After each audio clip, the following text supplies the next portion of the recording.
Hi అండి, అందరూ ఎలా ఉన్నారు? ఈ ఫోటోలో ఉన్న వాళ్ళంతా సాధారణ నేత కార్మికులు. చదివింది 10వ తరగతి లోపే కానీ ఏదో సాధించాలని తపన పడేవాళ్ళు. ఆ ఉత్సాహమే వీరికి కొన్ని రకాల పట్టు చీరల్ని నేసే అవకాశాన్ని తెచ్చిపెట్టింది. దాన్ని సద్వినియోగం చేసుకున్న వీళ్ళంతా తమలోని నైపుణ్యాన్ని చాటారు. తాము తయారు చేసిన చీరతో రాష్ట్రపతిని మెప్పించారు. ఈ ఘనత సాధించిన ఉరవకొండ మహిళల గురించి మనము తెలుసుకుందామా?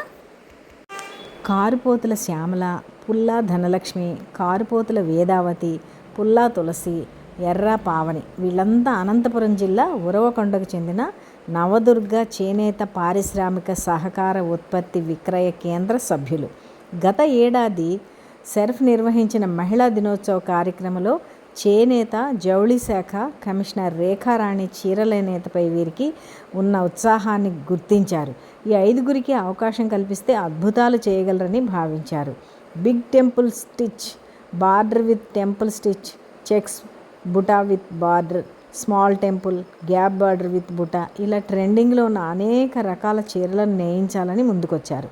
అయితే ఇవి కాస్త ఖరీదైనవే, పైగా ఈ ప్రాంతంలో నేయినవి అయినా వచ్చిన అవకాశంతో తమ సమర్థతను చాటి చెప్పాలనుకున్నారు వీళ్ళు. ఒక్కో రకం 6 చీరలు చొప్పున మొత్తం 30 నేయడానికి కమిషనర్ ఆదేశాలతో జిల్లా ఉన్నతాధికారులు వాళ్ళకి అవకాశం కల్పించారు. దానికి సంబంధించిన డిజైన్లను పంపారు. 30 చీరలకు ముడిసరుకు వేతనంతో కలిపి 4-5 లక్షల ఖర్చు అవుతుందని నిర్ధారించారు. అలా తమ సొసైటీ ప్రతినిధులు రమేష్, హరి సహకారంతో నాణ్యతకు అధిక ప్రాధాన్యత ఇస్తూ డిజైన్లను రూపొందించుకున్నారు. ఒక్కొక్కరు నెలకు 3 చీరలు చొప్పున 2 నెలల్లో వాటిని చేనేత మగ్గాలపై తయారు చేశారు. వాటన్నిటినీ చేనేత జౌళి శాఖ రాష్ట్ర కార్యాలయానికి పంపించారు. ఆ తర్వాత వాటిని వివిధ ప్రాంతాల్లో జరిగిన ప్రదర్శనల్లో ఉంచితే మంచి డిమాండ్ వచ్చింది. మంత్రులు, ప్రజాప్రతినిధుల నుంచి అభినందనలు అందుకున్నారు. ఈ కార్మిక బృందం నేసిన చీరలను గత డిసెంబర్లో హైదరాబాద్కు వచ్చిన రాష్ట్రపతి ద్రౌపది ముర్ముకు కమిషనర్ రేఖారాణి చూపించారు. అందులో బార్డర్ విత్ టెంపుల్ స్టిచ్ రకం చీర రాష్ట్రపతి గారికి బాగా నచ్చేసింది. అది ఆమెకు అందించారు. ఈ నెల 19న అయోధ్యలో శ్రీరామ యంత్రం బంగారు ఫలకాన్ని ఆవిష్కరించే కార్యక్రమంలో రాష్ట్రపతి ఆ చీరను ధరించారు. భారతదేశంలోనే ఎంతో ప్రాముఖ్యం కలిగిన ఆధ్యాత్మిక క్షేత్ర పర్యటనలో ఉరవకొండ చేనేత చీర తళుక్కుమంది. ఈ విజయం ఆ 5గురు మహిళలది మాత్రమే కాదు, సరైన ప్రోత్సాహం అందించే సామాన్య స్త్రీలు కూడా అసాధారణ ఫలితాలు సాధించగలరని నిరూపించిన సందర్భం ఇది. ఎప్పుడైనా ఏదైనా ఈ పని చేయగలరా అనే అవకాశం దొరికిందనుకోండి, ఇది మా వల్ల కాదు, ఇది మేము చేయగలమా అని అనుకోవసరం లేదు. ప్రయత్నిస్తే ఎవరైనా ఏదైనా సాధించగలరు అని ఉరవకొండ మహిళలు చేసి చూపించారు. అందుకే ఎప్పుడైనా వచ్చిన అవకాశాన్ని వదులుకోకూడదు, ప్రయత్నిస్తే తప్పకుండా విజయం లభిస్తుంది. అలాగే ఈ ఫోటోలో ఉన్న ఆమె పేరు మీకు తెలుసా? మేజర్ కవిత వాసుపల్లి. ఇదంతా చెప్పాలంటే ఈమె ధైర్యాన్ని మనం మెచ్చుకుంటూ ఈమె చేసిన సాహసాన్ని తప్పకుండా ప్రతి స్త్రీ కూడా తెలుసుకోవాలని నేను అనుకుంటున్నా. సాహసాలు చేయడం, రికార్డులు సాధించడం ఆమెకు కొత్తేమీ కాదు. రీసెంట్గా ఓ పర్యాటకుడి ప్రాణాన్ని కాపాడడానికి 150 అడుగుల లోయలోకి దిగిన తెగువ మాత్రం చాలా స్ఫూర్తినీయమైంది. ధైర్యం, కర్తవ్యాలను తన ఆభరణాలుగా మార్చుకున్న మన తెలుగింటి ఆడబడుచు మేజర్ కవిత వాసుపల్లి గురించే ఇదంతా చెప్తున్నా.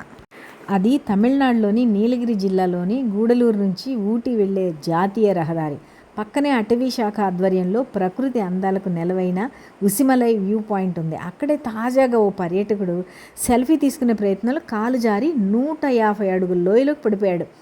అదృష్టవశాత్తు ఫోన్ చేతిలోనే ఉండడంతో పోలీసుల వరకు సమాచారం చేరవేయగలిగాడు. వెంటనే పోలీసు, అటవీ, అగ్నిమాపక సిబ్బంది అందరూ వచ్చారు. కానీ చిమ్మ చీకటి, పైగా ఏనుగులు, పులులు వంటి జంతువులు సంచరించే దట్టమైన అడవి ప్రాంతం కావడంతో సహాయ చర్యలకు ఇబ్బంది ఏర్పడింది. మొదట అగ్నిమాపక సిబ్బంది పర్యాటకుడిని కనిపెట్టి అతడికి ఒక దుప్పటి మాత్రం ఇవ్వగలిగారు. అప్పుడు నీలగిరి వెల్లింగ్టన్ ఆర్మీ అధికారులు రంగంలో దిగారు. కూనూరులోని మద్రాస్ రెజిమెంటల్ సెంటర్కి చెందిన లెఫ్టినెంట్ కల్నల్ చందన్ మెహతా నేతృత్వంలోని బృందం ఈ సహాయక చర్యల్లో పాల్గొంది. ఆ క్లిష్ట పరిస్థితుల్లో లోయలోకి దిగి క్షతగాత్రుడిని కాపాడటం సామాన్య విషయం ఏమీ కాదు. కానీ సైన్యంలో వైద్యురాలైన మేజర్ కవిత వాసుపల్లి ఆ సాహసం చేశారు. బాధితుడి పరిస్థితి ఏంటో తెలియదు. అతనికి తక్షణ వైద్యం అందకపోతే ప్రాణాలు దక్కడం కష్టం. అందుకే నేను లోయలోకి దిగాలని నిర్ణయించుకున్నాను అంటారు ఆమె. 2 కొండల మధ్య 70 మీటర్ల పొడవైన టైరోలియన్ ట్రావర్స్ లైన్ను సైన్యం ఏర్పాటు చేయగా మేజర్ కవిత ప్రాణాలకు తెగించి ఆ లోయలోకి దిగారు. తీవ్ర గాయాలతో ఉన్న శివగురునాథన్కు అక్కడే ప్రథమ చికిత్స అందించారు. ఆ తర్వాత ఆమె సూచనల మేరకు స్ట్రెచర్పై బాధితుని క్షేమంగా పైకి తీసుకొచ్చారు. మేజర్ కవితది శ్రీకాకుళం జిల్లా మెట్టూరు. ఆమె గతేడాది బ్రహ్మపుత్ర నదిలో 1040 కిలోమీటర్ల రాఫ్టింగ్ యాత్రను పూర్తి చేసి రికార్డు సృష్టించిన విషయం అందరికీ తెలిసిందే. మనకి పూర్వం పెద్దలు చెప్తూ ఉండేవాళ్ళు, దేన్నైనా వదులుకోవచ్చంట, ధాన్యం ఏదైనా సరే వదులుకోవచ్చు గంట, కానీ ధైర్యాన్ని వదులుకోకూడదట. ఒక్క ధైర్యం ఉంటే చాలు, ఏదైనా సాధించవచ్చంట. కాబట్టి ప్రతి ఒక్కళ్ళు ఎప్పుడూ భయపడకుండా ధైర్యాన్ని మాత్రం దగ్గరే ఉంచుకోండి. ఎందులోనైనా మీరు సాధించగలుగుతారు. ఈ 2 స్టోరీలు మీకు నచ్చినాయా అండి? కామెంట్ పెట్టడం మర్చిపోకండి. నచ్చితే లైక్ చేయండి, మీ ఫ్రెండ్స్కి కూడా షేర్ చేయండి. కొత్త వాళ్ళైతే సబ్స్క్రైబ్ చేసి, నా ఛానల్లో చాలా రకాల వీడియోస్ ఉన్నాయి, చిన్న చిన్న షార్ట్ ఫిలిమ్స్ ఉన్నాయి, నేను రాసిన పాటలు ఉన్నాయి, అవి ఏఐతో పాడించాను. తప్పకుండా నా ఛానల్ ఒక్కసారి విజిట్ చేసి చూడండి. మీకు నచ్చితే లైక్ చేయండి. Thank you.